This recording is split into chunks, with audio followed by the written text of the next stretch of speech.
ज़कात centre India की जानिब से media plus auditorium gun foundry Hyderabad में एक शानदार बेनिफिटरी स्पोर्ट्स इवेंट का इनेकाद किया गया, जिसका मकसद ज़कात के ज़रिए पसमानदा तबक़ात को बेहतर ज़िंदगी फराहम करना है।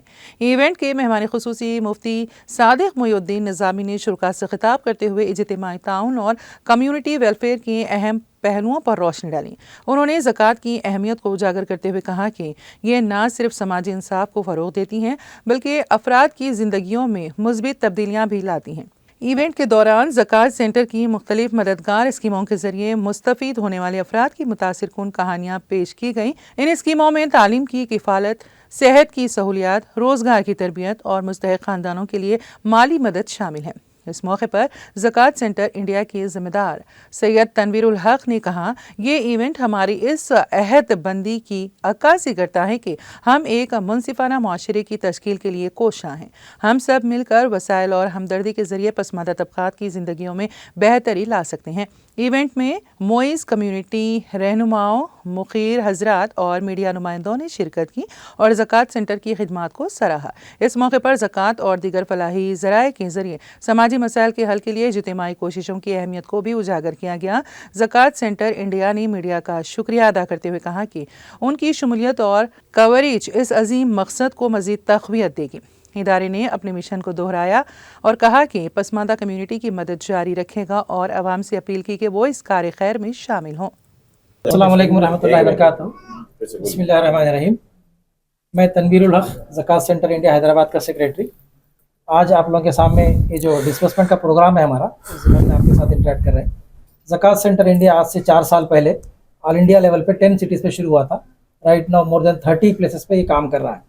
इसका बेसिक जो पर्पस है वो एम्पावरमेंट है और लाइवलीहुड को सपोर्ट करना है। इसकी तफसीलात इंशाल्लाह आपके सामने भाई खुद्दूस भाई, हमारे प्रेसिडेंट हैदराबाद सेंटर के, इंशाल्लाह आपके सामने रखेंगे। बिस्मिल्लाहिर्रहमानिर्रहीम। मैं मोहम्मद अब्दुल खुद्दूस, ज़कात सेंटर हैदराबाद सेंटर का मैं ज़कात सेंटर इंडिया हैदराबाद का प्रेसिडेंट हूँ। मैं ये सेंटर जो है फरवरी 2022 में इस्टेब्लिश हुआ। जैसा तनवीर साहब बोले थे कि पूरा ऑल ओवर इंडिया में 10 सिटीज़ में किए थे। तो मेन सिटीज़ है इंडिया के, जैसा दिल्ली है, बॉम्बे है, जो है हैदराबाद है। और हमारा मकसद है इंशाल्लाह और 1-2-3 साल में, अभी तो 30 सिटीज़ में हो गया, यानी टीयर 2 सिटीज़ में भी जा सके हम लोग। इंशाल्लाह 3-4 साल में हम लोग इधर पूरे 240 सिटीज़ में कवर करेंगे। उसका मतलब है हम 70% इंडियन मुस्लिम्स को हम रीच आउट कर सकते हैं इंशाल्लाह। हम लोग मेनली 3 एरियाज चूज़ किए ज़कात सपोर्ट करने के लिए। एक तो लाइवलीहुड है हमारा, दूसरा वोकेशनल एजुकेशन है, यानी जिससे क्विकली जॉब मिलता, यानी 3 महीने 4 महीने 6 महीने के कोर्स में जॉब मिल जाता। तीसरा है इमरजेंसी मेडिकल है, वो बहुत कम करते क्योंकि उसका गवर्नमेंट इंटरवेंशन बहुत है और जो है पब्लिक फ्री मेडिकल फैसिलिटीज़ बहुत है, जैसा उसमें जनरल हॉस्पिटल है, कोटी हॉस्पिटल है। तो ये 2 चीज़ों में हम जो नॉर्मली गवर्नमेंट से जैसे स्कॉलरशिप मिलती है, हम इंकरेज करते भाई जो है कि वहाँ से लोग, क्योंकि ज़कात का पैसा लोगों का पैसा है, हम खाली वोकेशनल को देंगे जिसको गवर्नमेंट की सपोर्ट नहीं है। के लिए या अगेन हमारा अगर यतीम बच्चा है, कहीं सपोर्ट नहीं है उसको, या ड्रॉप आउट है बच्चे, तो उन लोग वोकेशन ट्रेनिंग देते हैं हम लोग। क्योंकि बच्चों को अगर गवर्नमेंट की स्कॉलरशिप मिल रही तो हम लोग बोलते कि वहाँ जाके लोग उनको आइडिया बताते कैसा देना, क्योंकि ये पैसा जितना हो सका बेस्ट तरीके से इस्तेमाल करना वो बहुत इम्पोर्टेंट है। हम लोग वैसे नहीं देखते सैयद का, मुगल का है, खान है। हम पहले वेरीफाई करते जाके बच्चे का मुस्तहिक है क्या देखते। अगर मुस्तहिक है तो हम ज़रूर देते। इवन नॉन मुस्लिम्स को भी हम हेल्प करते, ऐसा नहीं कि सिर्फ मुसलमानों को। बिल्कुल हम जिसको भी डिस्क्रिमिनेट नहीं करते कोई भी बेसिस पे। ठेला बंडी की हाँ, बहुत अच्छी बात है आपकी। बहुत ठेला बंडी हैदराबाद में खास तौर पे, बहुत सारे तेलंगाना में बहुत बेहतरीन। मैं एक ठेला बंडी से बात किया था, मैं तो प्याज बेच रहा था। मैं बोला भाई तुम कितने बच्चे? 2 मर्द थे, 3 बच्चे हैं, कितना बेचते? मतलब सुबह में 3 बस्ते प्याज 2 घंटे में घर को आता हूँ, ज़ुहर की नमाज पढ़ता हूँ, थोड़ा आराम करता हूँ, खाना खाता हूँ, फिर 2 घंटे जाता हूँ। मैं बोला क्या करे, 2-3 बच्चों को पढ़ाया उन्हें, 2 बच्चों की शादी करा उन्हें। यानी उसका मतलब है ठेला बंडी में से इतनी बरकत है। तो ये हमारा मनवाना तो मेन फोकस है तो मैं ये गुजारिश कर रहा हूँ, जो भी फाइनेंस कर रहे, लोन पे रखे ठेला बंडी, किराया दे रहे, हमारे पास आइए, हम लोग इंशाल्लाह आपको अच्छी मदद करेंगे। ब्रांड न्यू मजबूत ठेला बंडी देंगे, उसके तहत 5-6 हज़ार का इन्वेंट्री देंगे। अगर आप प्याज बेचते तो प्याज की देंगे, आपको मेवा बेचते तो मेवा का देंगे, 5-6 हज़ार का मेवा देंगे, तरकारी का वो देंगे, क्योंकि ये बिजनेस बहुत फ्लॉरिशिंग है, बहुत अच्छा बिजनेस है। इंशाल्लाह ताला हम मदद करेंगे, हमारे पास आइए।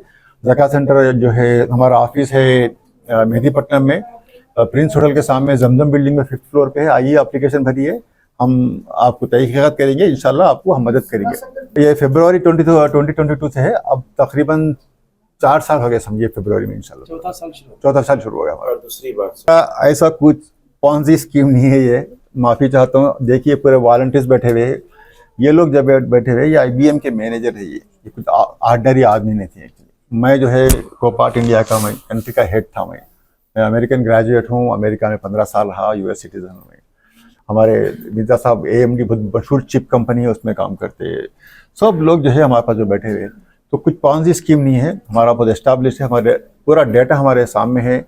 और जो है हर साल हम लोग बढ़ते जाए, पहले साल 14 लाख था, उसके बाद 33 लाख बना, उसके बाद अब इंशाल्लाह हमारा 60 लाख का बना।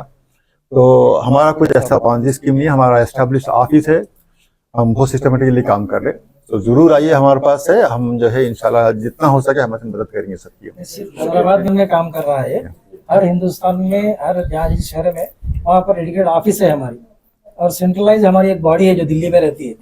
उसके अलावा फिर हर यूनिट पे अलग बॉडी रहती है, तो सेंट्रलाइज मॉनिटरिंग होती है इसकी ऑडिटिंग एवरी ईयर होती, सेंट्रल ऑडिट करता है इसकी, हमारे अकाउंट्स की। जैसा आपके सामने आया कि ट्रांसपेरेंट है, हम पेमेंट्स ओनली थ्रू बैंक होते हैं, और इवन इनकम भी जो लेते हैं वही बैंक से ही लेते हैं हम, ताकि ट्रांसपेरेंट रहे। ऑडिट होती है इसकी, और हर साल ऑडिट प्रेजेंट भी होती है। हमारा वेबसाइट है, उसमें पूरी तफसीलात है, पूरे हिंदुस्तान के जितने चैप्टर्स है, हर चीज़ ट्रांसपेरेंट है, अकाउंट से, डोनर से, बेनिफिशियरी से लेकर, कोई हिडन चीज़ नहीं है, और एवरीथिंग इज क्लियर। और हम काम करने वाले पूरे वॉलंटियर्स, इसमें कोई पेड लोग नहीं है।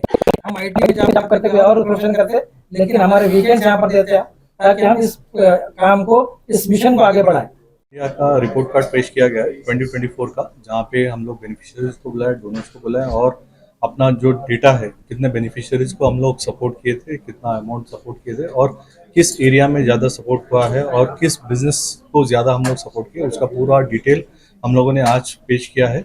जहाँ पे कितने ज़कात सेंटर ऑफ इंडिया अपनी ऑफिस में ही नहीं, बस पर्सनली रीच आउट करके, सोशल मीडिया को यूटिलाइज करके, दूसरे NGO से कोलैबोरेट करके किस तरीके से काम करना, उसका बेहतरीन मुजाहरा आज आपको दिखाया गया है। हम लोग NGO में सफ़ा बैतुल माल और सहूलत माइक्रो फाइनेंस, अल खैर सोसाइटी, उनसे भी मिलके काम करते हैं। और आपको कुछ डाउट है तो पूछ सकते हैं, आप उसका पूरा डिटेल्स हम लोग देने के लिए तैयार हैं। उसके साथ कोलैबोरेट करके, जिसका डिटेल हम लोग ओपन माइंडेड है, जो भी NGOs इस विजन के लिए काम कर रहा है और हमारे विजन में आगे बढ़ने के लिए, जुड़ने के लिए तैयार है, हम बिल्कुल उनसे काम करेंगे। और जहाँ जहाँ पे हम लोग को बेनिफिशियरी सपोर्ट करना है, दूसरे NGOs से मिलकर उनको सपोर्ट करेंगे।